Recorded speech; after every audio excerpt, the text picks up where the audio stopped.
Semuanya kan sudah terima uang semua nih. Polisi terima, TNI terima, semuanya kan. Yang belum terima uang ini kan KPK ya. KPK yang jaga ini semua. Saya udah katakan ini berkali-kali, mafia obat nih nggak hanya dari dulu sudah Pak, harga obat Rp1 jadi 1.000 perak, alasan generik. Kok bodoh sekali kita, Ketua. Jangan sampai kita terjebak sama short term policy yang ujung-ujungnya duit, ujung-ujungnya proyek, sehingga memakmurkan para trader dan menjaga kekuasaan para mafia. Tidak cukup dengan mundur, Pak. Ini korupsi. Enggak, bubarin aja staf khusus. Anak muda, saya muda, Pak, nggak pernah rampok uang rakyat.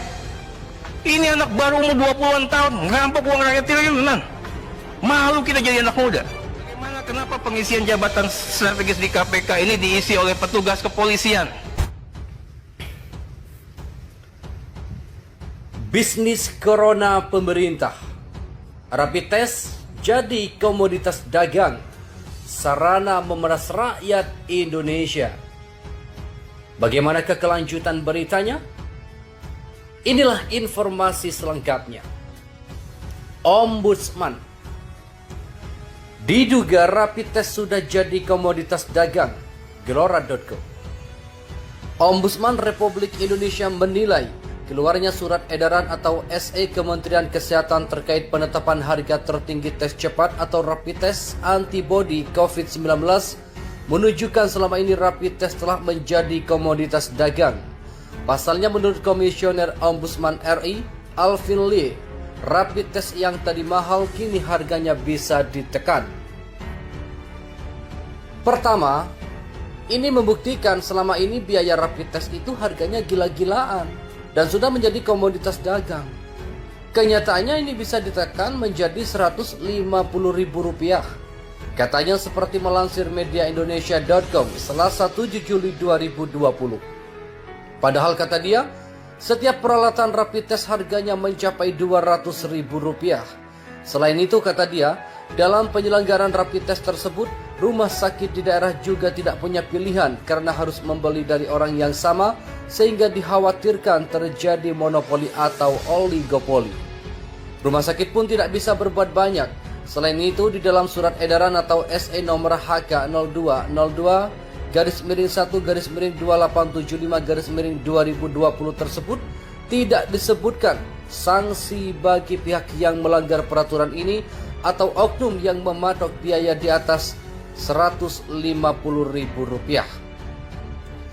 Pertanyaan berikutnya, saya dapat laporan dari berbagai daerah bahwa rumah sakit beli rapid test kit di atas Rp200.000.